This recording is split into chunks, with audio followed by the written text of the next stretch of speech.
गोविन्दाय नमो नमः। श्रीकृष्णाय नमो नमः। नारायणाय नमोस्तुते।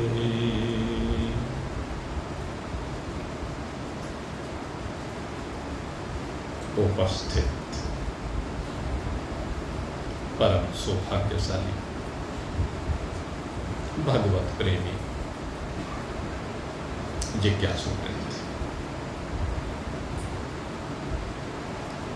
कल आपके सन्मुख ये श्रीमद् भगवद गीता का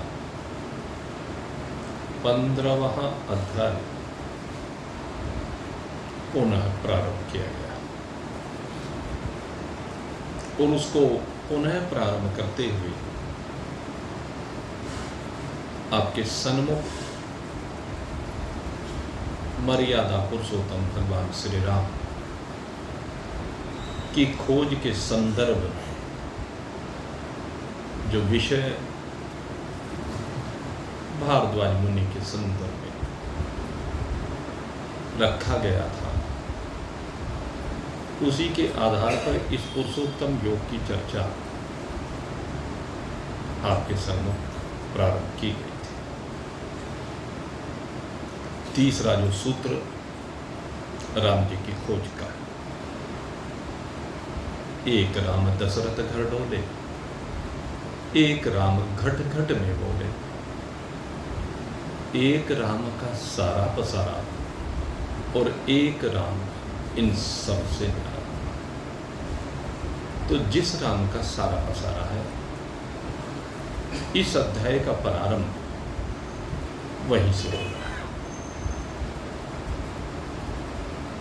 जिस राम से अनंत कोटि ब्रह्मांडों का प्रकटन होता है, वो राम जो इस सब का हेतु है, जो इस सब का आधार है, अधिष्ठान है, उस राम की खोज चल रही है। भवानी भगवान शंकर से यही कहती है कि वो राम कौन है, किस कारण से वो अवतरित होता है, किस प्रकार से वो सृष्टि का सृजन करता है।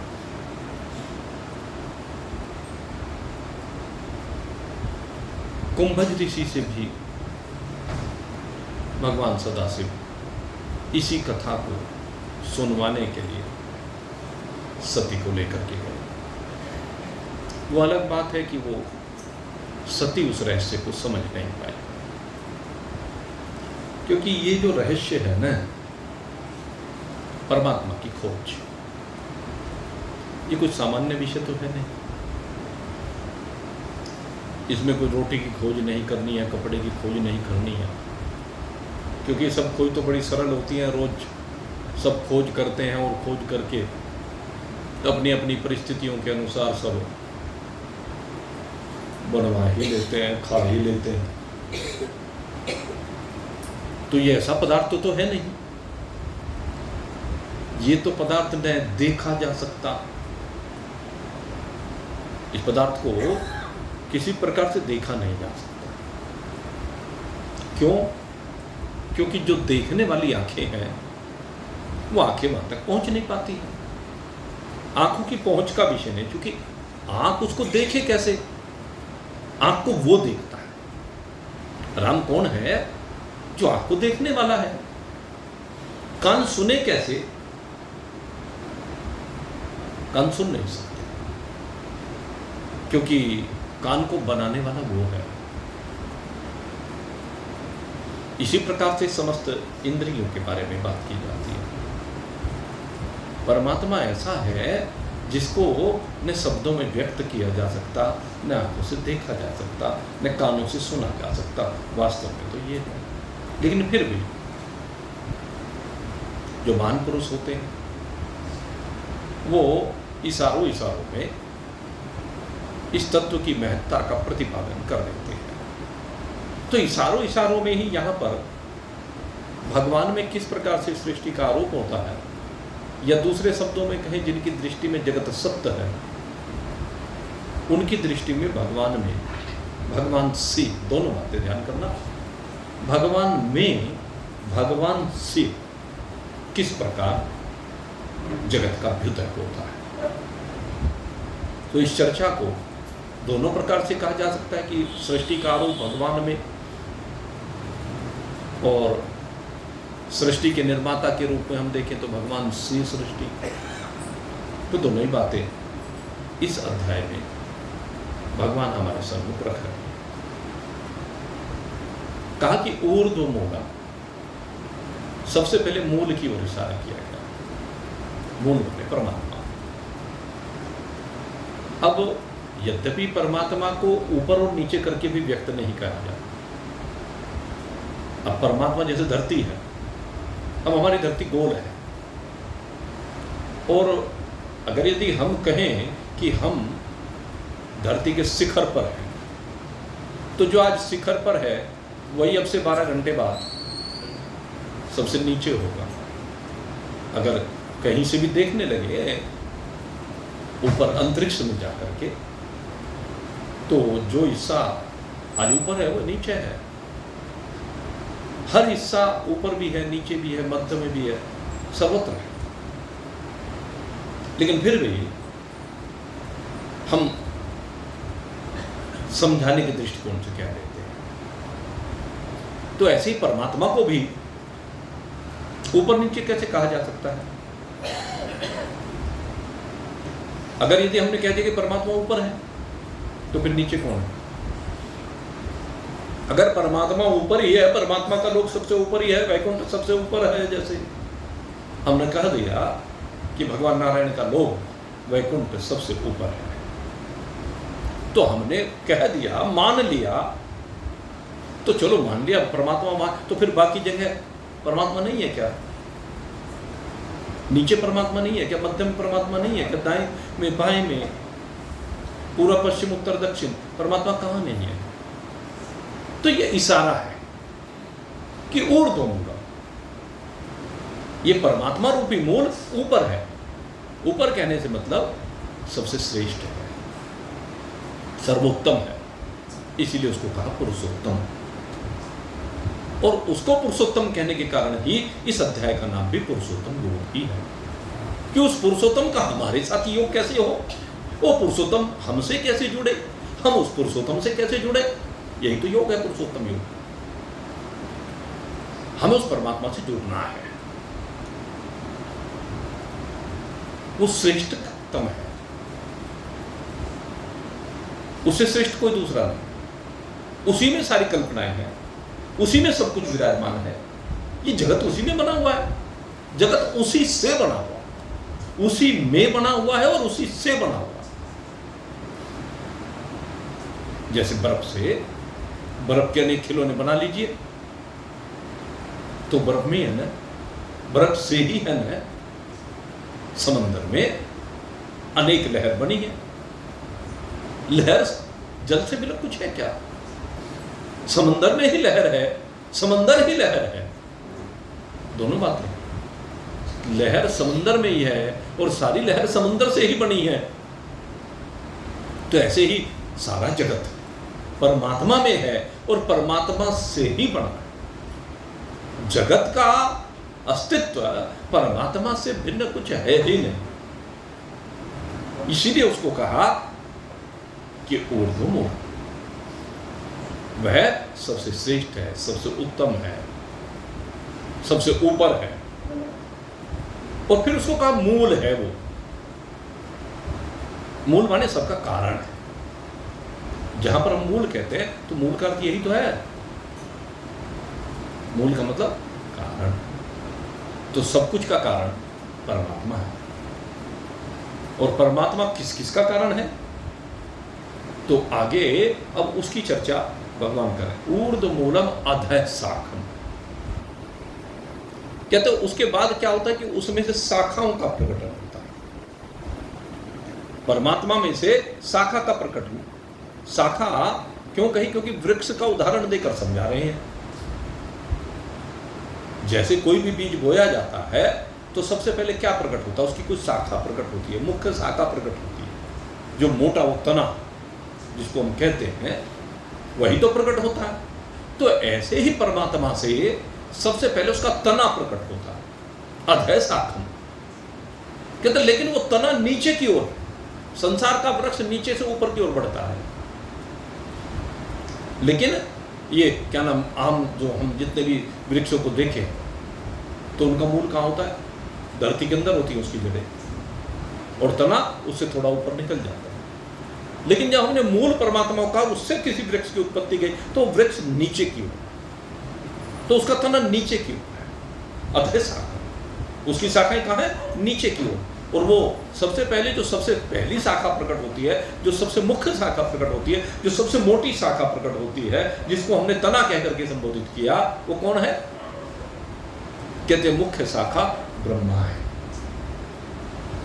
भगवान नारायण मूल है इस जगत के। परमात्मा में, निर्गुण परमात्मा में जिस समय बिंदु यानी प्रकृति उसका उद्भव होता है, प्रकृति का उद्भव होता है, या प्रकृति उनकी शक्ति जो है उसमें स्फुरना होती है, तो निर्गुण से सगुण प्रकट होता है। सगुण के रूप में हमने भगवान नारायण, वो सगुण परमात्मा है। और उन सगुण परमात्मा से सबसे पहले जो शाखा प्रकट होती है वो ब्रह्मा रूपी शाखा प्रकट होती है। ब्रह्मा रूपी शाखा कहते हैं उनकी नाभि से प्रकट होता है, क्योंकि जितना भी सृष्टि का जन्म है, सृष्टि का जो भी प्रकटन है वो नाभि से होता है।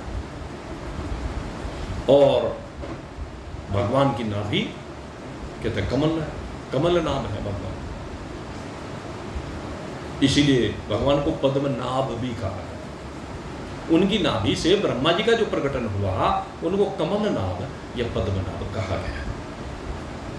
ये जो पद्मनाभ की बात आपके सामने हमने पहले भी रखी, और मुख्य जो मंदिर बनवाया जा रहा है वो पद्मनाभ भगवान का ही बनवाया जा रहा है, और उसमें यही भगवान नारायण उनके नाभि कमल से निकलते हुए ब्रह्मा जी, तो ये मुख्य शाखा, ऊर्ध्वमूल मध्य शाखा।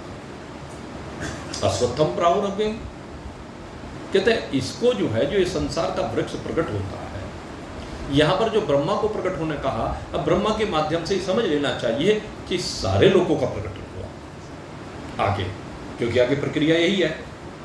कहते हैं सबसे पहले उनमें सत्यलोक का प्रकटन होता है, यानी ब्रह्मलोक का। ब्रह्मलोक भी कहा जाता है इसको, और सत्यलोक भी कहा जाता है। जो 14 भुवन है, उन 14 भुवनों में सबसे पहले ब्रह्मा जी का लोक प्रकट होता है। फिर उसके बाद कहते तपलोक का प्रकटन होता है, फिर जनलोक का प्रकटन होता है, फिर महलोक का प्रकटन होता है, उसके बाद स्वर्गलोक का प्रकटन होता है, फिर अंतरिक्ष लोक का प्रकटन होता है, फिर ये जो हमारा मृत्यु लोक, भूलोक जिसको हमने कहा है, ये भूलोक का प्रकटन होता है। इसके बाद फिर अतल, वितल, सुतल, तलातल, रसातल, महातल, पाताल क्रमश है ये 14 भुवनों का प्रकटन होता है। तो ये सारी की सारी शाखाएं हैं, अधय शाखा, परमात्मा रूपी मूल से प्रकट हुई शाखाएं हैं जो नीचे की ओर फैली हुई है। और कहते हैं शाखाएं किस प्रकार से फैली हुई? कहते हैं अश्वत्थम, अश्वत्थ कहते हैं। अश्वत्थ के 2 भाव होते हैं। एक तो अश्वत्थ हम कहते हैं पीपल के वृक्ष, तो जैसे पीपल का वृक्ष है कहते हैं उसी की भांति ये सब शाखाएं फैली हुई। पीपल के वृक्ष को आप देखिए, कहीं भी एक पीपल का पेड़ हो जाए तो उसकी शाखाएं मीलों मीलों दूर तक, पता नहीं कहां कहां से पीपल फूट जाए। तो जिस प्रकार से पीपल की शाखाएं, पीपल से अनेक पीपल का प्रकटन होता है, ऐसे परमात्मा से अनेक शाखाओं का प्रकटन होता है, अनेक लोकों का प्रकटन होता है, अनेक लोकांतरों का प्रकटन होता है, अनेक प्रकार के प्राणियों का प्रकटन होता है। जब हम ये कहते हैं ऊर्ध्वमूलक अधय शाखा, अधय शाखम कहने से ये इन शाखाओं का वर्णन है। 14 भुवनों में फैली हुई शाखाएं, 14 भुवनों में पंचभूतात्मक ये जड़ जगत तो सर्वत्र है ही। इसके साथ साथ कहते हैं जैसे भूलोक है तो यहाँ पर मनुष्य है, पशु हैं, पक्षी हैं, कीट पतंग है, जलचर, नभचर, थलचर, अनेक प्रकार के प्राणी यहाँ इस भूलोक में विराजित हैं। ऐसे ही जब हम ऊपर की ओर चलते हैं तो भुवलोक आता है। भुवलोक में असुर भी रहते हैं, राक्षसों का लोक है, यक्षों का लोक है, पितरों का लोक है, अनेक प्रकार की प्रजातियां उस अंतरिक्ष लोक में रहती हैं। फिर कहा उससे ऊपर ये तो उसके बाद स्वर्गलोक है। स्वर्गलोक वो लोक है जिसमें देवता रहते हैं, देवांगनाएं रहती हैं, अप्सराएं रहते हैं, गंधर्व रहते हैं, देवगुरु बृहस्पति रहते हैं। ये सब क्या है? कहते हैं ये देवताओं का लोक है। देवताओं के लोक को और इस मृत्यु लोक को दोनों को जोड़ा गया है आपस में। उन देवताओं के लोक से इस लोक का पोषण होता है और इस लोक से उस लोक का पोषण होता है। दोनों को एक दूसरे के पूरक बनाए गए। मनुष्य लोक से देवता तृप्त होते हैं और देवता जब तृप्त होते हैं तो इस मनुष्य लोक के प्राणियों को तृप्त करते हैं। एक दूसरे का व्यवहार है, दोनों व्यापार कर रहे हैं कह लीजिए, अगर व्यापारिक दृष्टिकोण से देखा जाए, स्वार्थ के दृष्टिकोण से देखा जाए। यहाँ जो भी पुण्य कर्म होते हैं उन पुण्य कर्मों के परिणाम स्वरूप स्वर्ग के देवता प्रसन्न होते हैं। उनके लिए वही आहुति है, वही हवि है, वही उनका भोजन है। स्वर्गलोक के जो देवता उनका भोजन क्या है? जो यहाँ पर शुभ कर्मों की आहुति उनको दी जाती है, चाहे वो अग्निहोत्र के माध्यम से दी जाए, किसी गाय के माध्यम से दी जाए, ब्राह्मणों के माध्यम से दी जाए, परोपकार के किसी भी कार्य के माध्यम से दी जाए। आप मंदिर का निर्माण करा रहे हैं, आप आश्रम का निर्माण करा रहे हैं, आप अस्पताल का निर्माण करा रहे हैं, आप गरीबों के लिए भोजन का प्रबंध कर रहे हैं। जो भी कुछ सेवा के अनेक आयाम हैं, जिन कार्यों में भी आप सहयोग कर रहे हैं उनसे क्या है? वो देवता तृप्त होते हैं। और जब देवता तृप्त होते हैं उनकी भूख शांत होती है। सीधी सी बात है, तो उनका आशीर्वाद मिलेगा ही भाई। आप अगर किसी की भी सेवा करेंगे तो उसका आशीर्वाद तो मिलेगा ना। तो जब हम देवताओं की सेवा करते हैं तो देवताओं का आशीर्वाद मिलता है। और देवताओं का आशीर्वाद किस रूप में मिलता है? घर में सुख समृद्धि आती है। देवताओं के आशीर्वाद से घर में सुख और समृद्धि आती है, इसलिए दोनों लोग आपस में जुड़े हुए। लेकिन इसके बाद कहते हैं जो ऊपर के अन्य लोग हैं वो महान पुरुषों के लोग हैं। महान पुरुषों की भी अलग अलग श्रृंखलाएं हैं। वो महान पुरुष भी यहाँ के लोग से जुड़े होते हैं। और वे किस रूप में जुड़े होते हैं? कहते वो ज्ञान प्रदाता है, वो भक्ति में लगाने वाले, वो योग में लगाने वाले, वो ज्ञान की ओर ले जाने वाले, वो इस मनुष्य लोक के प्राणियों के ऊपर उपकार करते हैं। जब हम किसी ऋषि का आह्वान करते हैं, किसी महान पुरुष का आह्वान करते हैं, किसी सिद्ध का आह्वान करते हैं, तो वो हमारे ऊपर कृपा करते हैं। इन महजन तपैलोक से हमारा संबंध जुड़ता है और संबंध के जुड़ने पर वो हमें संसार से मुक्त होने का ज्ञान प्रदान करते हैं। यह है ऊपर के लोगों की विशेषता। हमारे तार जुड़ जाएगा, लेकिन तार जुड़ेंगे कब? कहते जब सकाम साधना से अलग हटेंगे। देवताओं के लोक की प्राप्ति, देवताओं से सुखों की प्राप्ति की जो अभिलाषा है वो निष्काम नहीं है, वो सकाम है। इसलिए कहते हैं कि जब हम सकामता से हट करके निष्कामता में आकर के उनसे अपना संबंध जोड़ेंगे, जब तक हमारे अंदर निष्कामता नहीं आएगी तब तक हमारा उन विभूतियों के साथ संबंध जुड़ नहीं सकता। मैंने कल भी आपसे गुरु की विशेषता के बारे में चर्चा की थी। गुरु को अगर यदि प्रसन्न करेंगे तभी तो ज्ञान मिलेगा। अगर गुरु प्रसन्न नहीं है तो ज्ञान कैसे मिल जाएगा? पिता जिसका बेटा होता है, अगर यदि वो बेटे से प्रसन्न नहीं तो उसे संपत्ति इतनी आसानी से नहीं देता। अगर संपत्ति चाहिए तो उसे प्रसन्न करना पड़ेगा। ठीक इसी प्रकार से गुरु के पास जो संपत्ति होती है वो अनमोल होती है। इसलिए भगवान ने कहा कि उसको सेवा के द्वारा पहले प्रसन्न करो। तद विद्धि कर नहीं पाते हैं ना, परिप्रश्न विषय। और फिर जाकर के प्रसन्न करो। अपार संसार समुद्र मध्य समज्जते में किम शरणमस्ति गुरु कृपालो कृपया वदेतः विश्वेश पादाम्बुज दीर्घनो कहा। क्या प्रार्थना करें? अपार संसार समुद्र मध्य समज्जते में किम शरणमस्ति, हे दयालु कृपालु गुरुदेव, इस अपार संसार समुद्र में मैं डूब रहा हूँ और इस भवसागर में डूबते हुए मुझे आपके अतिरिक्त और कोई सारा जगत में दिखाई नहीं दिया। हे गुरुदेव, मैं आपकी शरण में आ गया, आप मेरे ऊपर कृपा कीजिए। गुरु कृपालु कृपया वदेता, हे कृपालु गुरु, मेरे ऊपर कृपा कीजिए और कृपा करके मुझे इस भव से पार होने का उपाय बताइए। और तब गुरु कृपा करते हैं और बताते हैं, विश्वेश पादाम्बुज दीर्घ नौका, विश्वेश पादाम्बुज कहते जिनसे सारे जगत का प्रकटन होता, ऊर्ध्वमूल, यही तो है वो विश्वेश। कहते विश्वेश पादाम्बुज, उनके चरण कमल। अभी नाभि कमल की बात की थी, अब चरण कमल की बात है। कहने लगे अगर यदि आप भव से पार उतरना चाहते हो तो विश्वेश के पादाम्बुज का सहारा लो, भगवान श्री कृष्ण के चरणार बिंदु का सहारा लो, भगवान राम के चरणार बिंदु का सहारा लो, भगवान नारायण के चरणार बिंदु का सहारा लो। जब भी ज्ञान की बात आई है तो इनके सहारे लेने की बात आई है। अगर धर्म लेने की बात आई है तो आप अन्य देवी देवताओं की शरण में जा सकते हैं, लेकिन अगर यदि ज्ञान की बात आई है तो ज्ञान के लिए केवल भगवान नारायण की बात की जाती है। आप कभी भी देख लीजिए, जब भी ज्ञान की चर्चा होती है तो भगवान विश्वेश पादाम्बुज। शंकर भगवान के पास जाएंगे तो लोग संसार को मांगने के लिए जाएंगे। आप देखिए जिसने भी तपस्या की, ब्रह्मा जी के पास तपस्या जाएंगे तो संसार को मांगेंगे, भगवती के पास जाएंगे तो संसार को मांगेंगे, सब संसार को मांगने के लिए जाते हैं अन्य देवी देवताओं के पास। लेकिन भगवान के पास कोई कोई बिरला जाता है, और वो भगवान के पास जो जाता है तो भगवान से भगवान को मांगने के लिए जाता है। इसलिए कहा विश्वेश पादाम्बुज दीर्घ नौका। इस भव से अगर यदि कोई पार होना चाहता है, जिसके मन में ये इच्छा है कि मैं जन्म मरण के चक्र से बाहर निकलूं, जिसके मन में यह अभिलाषा है कि मुझे अभी संसार में आना नहीं, कि वो उस विश्वेश का सहारा लेता है, उसके चरण कमलों का आसरा लेता है, और उसके चरण कमलों का आसरा लेने से भव से पार हो जाता है, बार बार के जन्म मरण के चक्र से बाहर निकल जाता है। तो इस प्रकार से मेरे मित्रों, ये जो हमारे संबंध है इन लोकों से, ऊपर के लोकों से, सबके पीछे कारण है। तो सबसे बड़ा कारण क्या है? विश्वेश पादाम्बुज। हमें उनका सहारा लेना है। अगर यदि गुरुदेव की शरण में जाकर के हमने गुरुदेव का सहारा ले लिया तो विश्वेश पादाम्बुज, उनके चरण कमलों गुरुदेव स्वयं पहुंचा देते। यही तो है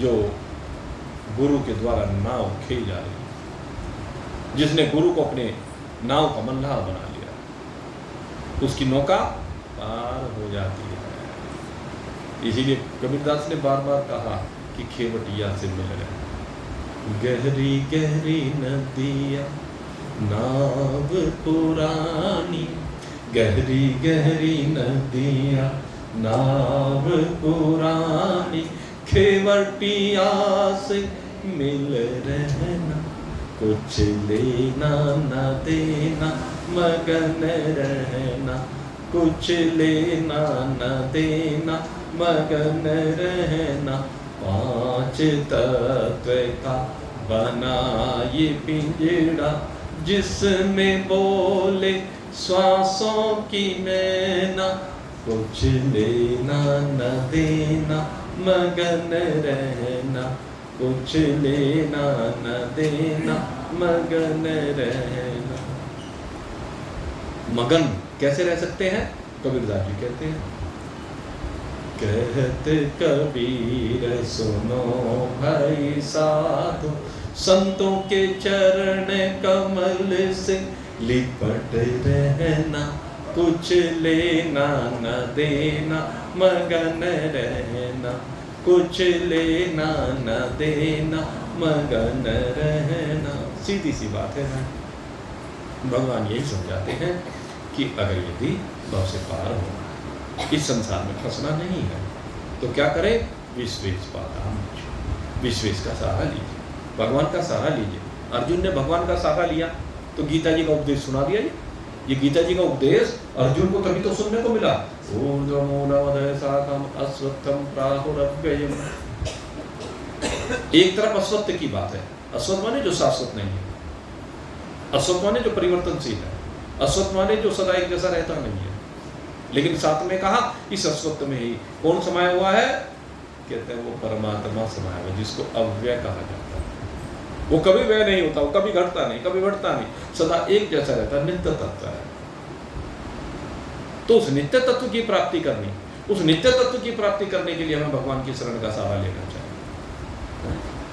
और गीता जिन भगवान श्री कृष्ण से प्रकट हुई है, भाई उन भगवान श्री कृष्ण से अगर कोई प्रेम करने लगे, तो कहना ही क्या है। भगवान श्री कृष्ण तो भाई ऊर्ध्वमूल यही तो है, श्रेय का तत्व यही तो है, श्रेष्ठतम तत्व यही तो है। महान पुरुषों ने न जाने किन किन रूपों में कहा, अद्भुत लीलाएं, और उन लीलाओं में ही कृपा हो जाती है। सावरे घनश्याम तुम तो, सावरे घनश्याम तुम तो प्रेम के अवतार हो। सावरे घनश्याम तुम तो प्रेम के अवतार हो। हंस रहा हूँ झंझटों में, जीव का तो काम यही है भाई, वो तो झंझटों में फंसा हुआ है ही भाई, लेकिन परमात्मा की झंझट में फंसे हुए नहीं है। परमात्मा वो है जो हमें झंझटों से बाहर निकालते हैं। प्रार्थना कीजिए, फंस रहा हूँ झंझटों में, अब तो बेड़ा पार हो। फंस रहा हूँ झंझटों में, अब तो बेड़ा पार हो। सावरे घनश्याम तुम तो प्रेम के अवतार हो। ये प्रेम के अवतार है, तभी तो आत्मी मुरली मुकुट सिर, हाथ में मुरली मुकुट सिर, और गले में हार हो। कैसी छवि है भगवान की। कहते हैं जिनके अधरों पर मुरली विराजित है, शीश पर मोर मुकुट विराजित है, और गले में वैजयंती हार है। ऐसा अद्भुत स्वरूप है भगवान का, बड़ा दिव्य स्वरूप है। हाथ में मुरली मुकुट सिर, और गले में हार हो। इस छवि से तेरा दर्शन, इस छवि से तेरा दर्शन, हमको बारंबार हो। सावरे घनश्याम तुम तो प्रेम के अवतार हो। सावरे घनश्याम तुम तो प्रेम के अवतार हो। नग्न पद गज के रुदन पर, गज ने पुकारा ना, तो नंगे पैर भगवान दौड़े दौड़े चले आए। नग्न पद गज के रुदन पर, भागने वाले प्रभु। नग्न पद गज के रुदन पर, भागने वाले प्रभु। देखना निष्फल न मेरे, देखना निष्फल न मेरे, आंसुओं की धार हो। सावरे घनश्याम तुम तो प्रेम के अवतार हो। सावरे घनश्याम तुम तो प्रेम के अवतार हो। जोर की आंधी चली मेरे जीवन, कहते जोर की आंधी चल रही है, मेरी नैया भंवर में फंसी हुई है। जोर की आंधी चली और भंवर में नैया फंसी। जोर की आंधी चली और भंवर में नैया फंसी। थाम लो पतवार गिरधर, थाम लो पतवार गिरधर, जिससे बेड़ा पार हो, सांवरे घनश्याम तुम तो प्रेम के अवतार हो, सांवरे घनश्याम तुम तो प्रेम के अवतार हो। यह है सांवरा घनश्याम, ये है वो ऊर्ध्वमूल। एक बार शरण में जाए, विश्वेश पादाम्बुज दीर्घ नौका, यही है वो दीर्घ नौका। इतनी दीर्घ है, कहते सारा संसार जिसमें समा जाए। ये मेरे गिरधर की जो नौका है ना, ये इतनी बड़ी, दीर्घ माने बड़ी, लघु और दीर्घ पढ़ते हैं, लघु से लघु है और दीर्घ से दीर्घ। परमात्मा की विशेषता दो में बातें आती हैं, लेकिन यहाँ कहते हैं विश्वेश पादाम्बुज दीर्घ नौका। ये विश्वेश के पादाम्बुज की जो दीर्घ नौका है, कहने लगे वो कितनी दीर्घ है। कहने लगे अगर मेरे साथ 10-20 जने जाने लगे, कहने कोई घबराने की जरूरत नहीं। कहने 1000-2000 जाने, घबराने की जरूरत नहीं। कहने 1,00,000-2 लाख जाने, घबराने की जरूरत नहीं। करोड़ 2 करोड़ जाने लगे, कहने तब भी घबराने की जरूरत नहीं है। कहने लगे 14 भुवनों में जितने भी प्राणी है सारे एक साथ बैठ जाएं, तब भी घबराने की जरूरत नहीं है, क्योंकि विश्वेश पादाम्बुज। किसका सहारा लिया गया है? उस विश्वेश का सहारा लिया गया, उस पद्मनाभ का सहारा लिया गया, उस कमल नाम का सहारा लिया गया, उस नारायण का सहारा लिया गया। तो फिर नौका डूबने वाली नहीं है। ये है, उससे प्रेम करना सीखे। उसका प्रेम ही हमारा संबंध है, उसका प्रेम ही हमारा आधार है। ऊर्ध्वमूलमदः शाखम् अश्वत्थं प्राहुरव्ययम्। तो यहाँ पर जो अव्यय कहा गया है, यही वो अव्यय है, ये वो अव्यय तत्व है। और जिसको अश्वत्थ कहा गया, कहते हैं वो विनाशी, वो अनित्य है, वो रोज बदल जाता है। यानी अश्वत्थ किसको कहा? कहने लगे संसार, ये 14 भुवन, ये सब के सब विनाशी। आ ब्रह्म भुवन लोका पुनरावर्तिनो अर्जुन। भगवान ने कहा कि ये ब्रह्मा जी तक के जितने भी लोग हैं, ये सारे के सारे पुनरावृत्ति वाले, ये सारे के सारे विनाशी हैं, ये सारे नष्ट हो जाने वाले हैं। एक दिन ब्रह्मा भी 100 वर्ष की आयु पूर्ण होने के बाद ब्रह्मा जी का शरीर शांत हो जाता है, कहते सब चले जाते, कोई रहने वाला नहीं। रहने वाला कौन है? कहते एक भगवान है, वो कभी भी नहीं जाते। मेरे से एक प्रश्न, यहाँ अभी अयोध्या जी की कथा चल रही थी और किसी ने मेरे पास आकर के एक प्रश्न किया। और भाई स्वाभाविक है, शंकाएं तो सबके मन में आती हैं। और वो प्रश्न क्यों किया?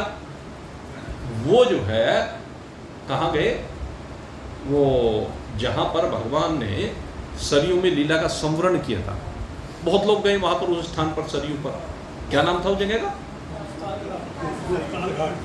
गुप्तार घाट। गुप्तार घाट, चलो गुप्तार कहो, मुख्तार कहो, जो भी नाम से,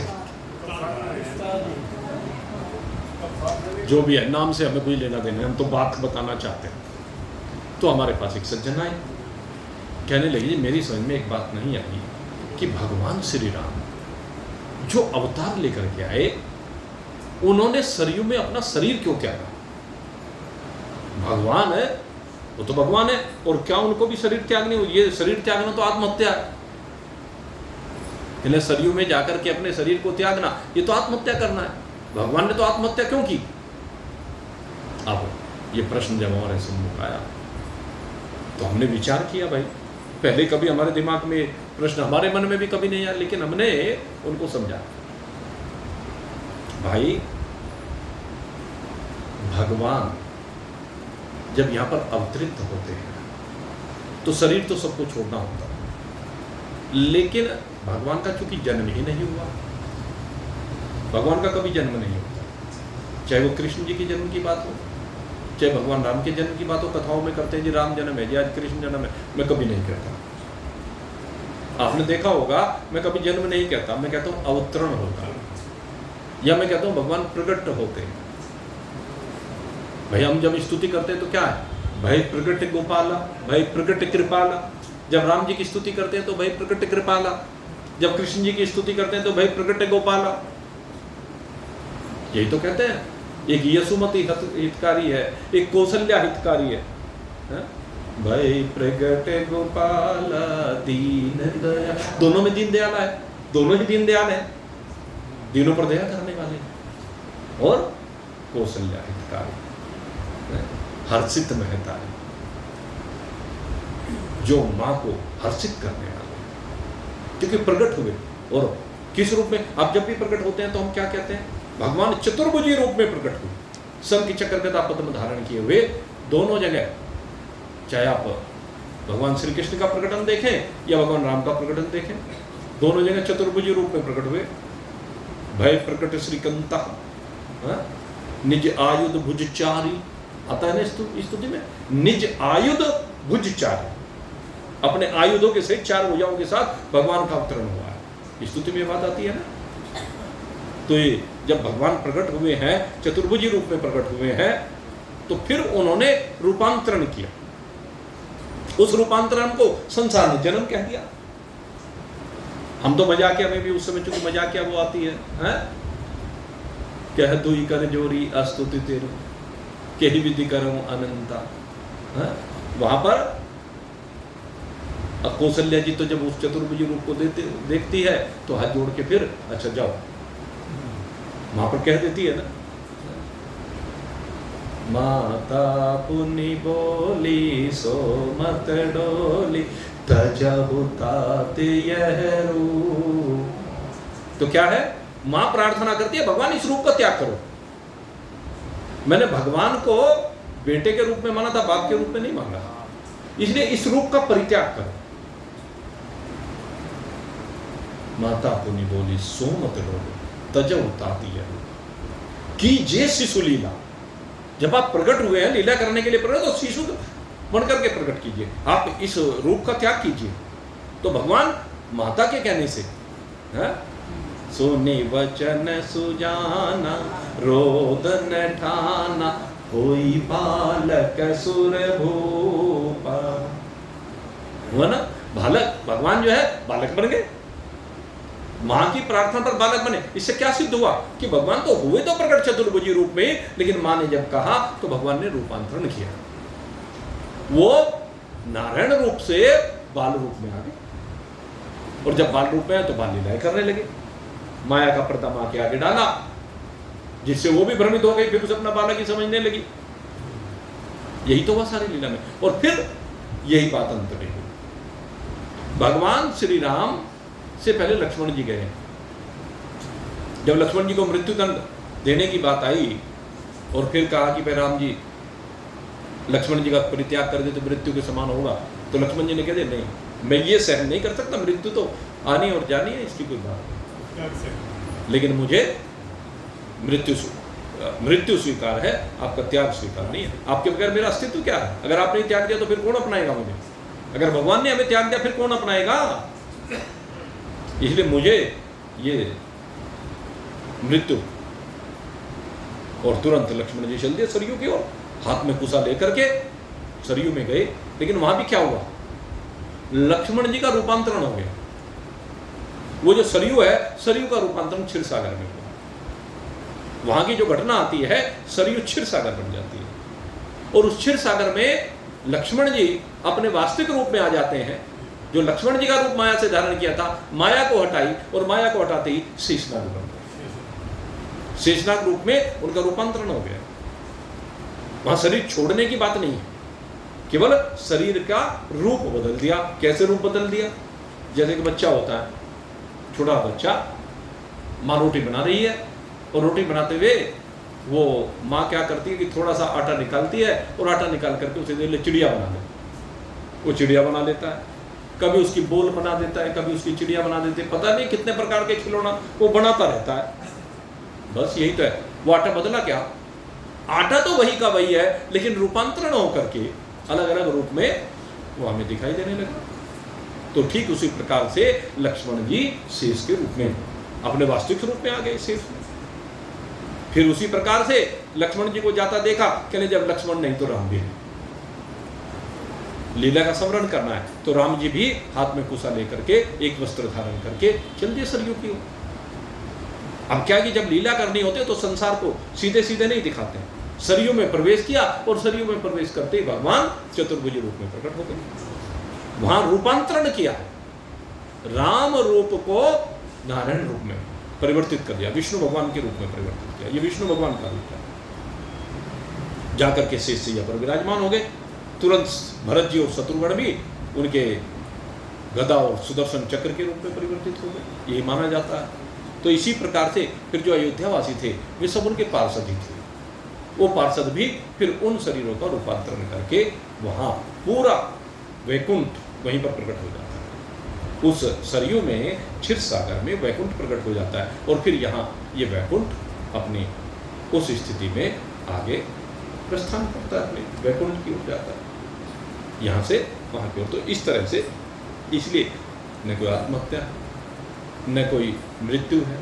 भगवान में मृत्यु की कल्पना हो ही नहीं सकती। न जायते म्रियते वा कदाचित् न भूत्वा भवितमान भूय अजो नित्यो शाश्वतोऽयम् न हन्यते हन्यमाने शरीर। मरना है ही नहीं। मरने की कल्पना जन्म से जुड़ी हुई है। जो अपने में जन्म की कल्पना करता है वो मरता है, जिसमें जन्म की कल्पना ही नहीं है वो मरेगा कैसे? आपका वास्तविक स्वरूप अजो नित्य शाश्वत हो, आप तो अजन्मा है।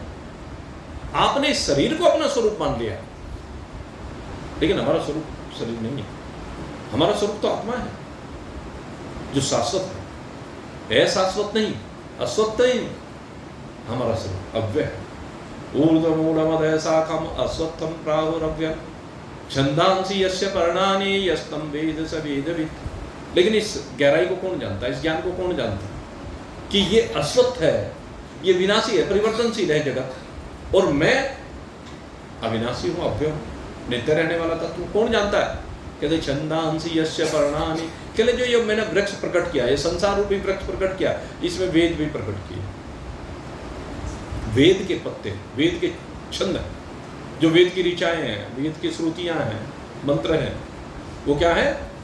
वो पेड़ के पत्ते हैं। और ये जो पेड़ के पत्ते हैं, कहते हैं जो इन पेड़ के पत्तों को अपने जीवन में समाहित कर लेता है, इन पेड़ के पत्तों को माध्यम बना करके अपने को जान जाता है, स वेदवित्। हाँ, छंदांसि यस्य पर्णानि यस्तम वेद, इनको जो जानता है, यस्तम वेद स वेदवित्, स वेदवित्, वह वेद को जानने वाला है, वेद के तात्पर्य को जानने वाला है। यद्यपि वेद में सब तरह की बात आती है। वेद में 80,000 मंत्र केवल कर्मकांड के, 80,000 मंत्रों में कर्मकांड किया गया, 16,000 मंत्रों में उपासना की गई है, बाकी के 4,000 मंत्र केवल ज्ञान से संबंध रखते हैं। अन्यथा तो 80,000 मंत्रों में तो तरह तरह के यज्ञों का विधान किया गया, तरह तरह के परोपकार के कार्य बताए गए। इनको करो तो इनसे देवता प्रसन्न होंगे, और प्रसन्न होंगे तो तुम्हारे जीवन में खूब सुख समृद्धि रहे। जितने भी शुभ कार्य किए जाते हैं उसके पीछे उद्देश्य क्या है? जीवन में सुख रहे, समृद्धि रहे, पैसा रहे, मान सम्मान रहे, पद प्रतिष्ठा रहे। इन्हीं सब की प्राप्ति करने के लिए अधिकांशतः आप देख लीजिए, जितने भी यज्ञ होते हैं उनके पीछे एक प्रयोजन होता है। प्रत्येक यज्ञ, जो अग्निहोत्र यज्ञ हमारे यहाँ किए जाते हैं, उनमें प्रयोजन ही तो होता है, किस यज्ञ के करने से हमें लाभ होगा। तो कहा ये तो सकाम साधन, इनका परित्याग कर दिया गया। कहले वो वेद को जानने वाला नहीं, जो इनमें उलझ करके रह गया, कहले वो वेद को जानता ही नहीं, वेद के भाव को जानता ही नहीं। कहते निष्काम हो, यज्ञ हो लेकिन निष्काम हो। यज्ञ हो सर्वे भवन्तु सुखिनः की भावना के साथ होगा। भावना ही करनी है तो सर्वे संतु निरामया, सर्वे भद्राणि पश्यन्तु मा कश्चित् दुःखभाग्यो। यज्ञ इस भावना से होने चाहिए। और फिर कहते हैं 16,000 मंत्रों में वेद में उपासना की गई है। यद्यपि अब 1 लाख मंत्र भी उपलब्ध नहीं है। अगर हम चारों वेद के मंत्रों को गिनती करें तो वह हजारों में रह गई है। वो जो 1 लाख मंत्र प्रकट हुए थे, 1 लाख मंत्र अब रहे नहीं, क्योंकि धीरे धीरे भाई आपने देखा है परंपरा से आगे बढ़े तो बीच बीच में आता ही आए, तो उन्होंने हमारे बहुत से साहित्य को नष्ट कर दिया, वो चीज़ रही नहीं। फिर जितने भी बचा कर रख पाए हमारे ब्राह्मण लोग, क्योंकि इन सब का संग्रह हमारे ब्राह्मणों ने किया, और उन्हीं के पास ये बचे रहे जितने भी जो जिस प्रकार से भी, जिस परंपरा से, जिस विधि से वो बचा पाए, तो उन्होंने उसका संरक्षण किया। इसके लिए वास्तव में वो सभी साधुवाद के पात्र हैं, इसमें कोई दो राय नहीं। तो उन्होंने इस तत्व को बना करके रखा, बचा करके रखा। जितने भी मंत्र हैं, खैर उपलब्ध। तो उनमें क्या कहा कि फिर उपासना, भगवान की उपासना किस प्रकार से करनी चाहिए, अनेक अनेक प्रकार से, और विशेष रूप से गायत्री को विशेष बल दिया गया वेद में। गायत्री एक मंत्र है, गायत्री अनेक मंत्र हैं, एक केवल हम तो उसको एक मंत्र बोलते हैं और उसी को कहते थे कि यही गायत्री मंत्र है बस, लेकिन ऐसा नहीं है। गायत्री एक छंद है, ये कह रहे। तो गायत्री छंद बहुत है वेदों में। तो जहाँ पर गायत्री का वर्णन आता है, जो गायत्री छंद के माध्यम से जहाँ समझा जाता है, वहाँ उपासना की बहुत अच्छी अच्छी विधियाँ वहाँ पर बताई गई है। ओम भूर्भुवः स्वः तत्सवितुर्वरेण्यं भर्गो देवस्य धीमहि धियो यो नः प्रचोदयात्। भगवान से यहाँ प्रार्थना की गई। क्या, किस लिए प्रार्थना की गई? कि हमारी बुद्धि वो श्रेष्ठ मार्ग पर लगे, यह श्रेय निश्चितम ब्रूहितम्। भगवान से प्रार्थना की गई है कि आप हमें वो श्रेयकर पदार्थ बताओ। तो उपासना करते हुए प्रार्थना की जाती है भगवान से, और प्रार्थना करने के बाद जो बाकी के 4000 मंत्र हैं, उन 4000 मंत्रों में भगवान के स्वरूप का वर्णन किया गया, जगत के स्वरूप का वर्णन किया गया और जीव तत्व का वर्णन किया गया। जीव, जगत और ईश्वर, इन तीनों की महत्ता को बताया गया, इन तीनों की वास्तविकता को समझाया गया, इनके यथार्थ रूप को हमारे सामने रखा गया। कहने स वेदविद, कहने जिसने इन तीनों को समझ लिया वही वेद के तात्पर्य को जानने वाला है, वही परमात्मा को जानने वाला है, वही इन दोनों के विभाग को करने वाला है। क्या विनाशी है, क्या अविनाशी है। ब्रह्म सत्यम जगत मिथ्या, जीवों पर न परे, ये ज्ञान सर्वोपरि है। तो इस प्रकार से ये पहला मंत्र आज आपकी सेवा में समर्पित किया गया। इस पहले मंत्र में आज कुछ थोड़ा सा भगवान के स्वरूप के संदर्भ में चर्चा आपके सामने की गई। आप इसे हृदयंगम करें। आप सबके लिए बहुत बहुत शुभकामना करते हुए आप आज के सत्संग को यहीं पर विश्राम देते हैं और कल फिर आपकी सेवा में उपस्थित होंगे ठीक 8 बजे। तब तक के लिए जय राम जी की भाई। बोलिए सियावर रामचंद्र भगवान, उमापति महादेव की, मोर मुकुटवंशी सच्चिदानंद भगवान, पवन सुत हनुमान की, बोलो भाई सब संतन की।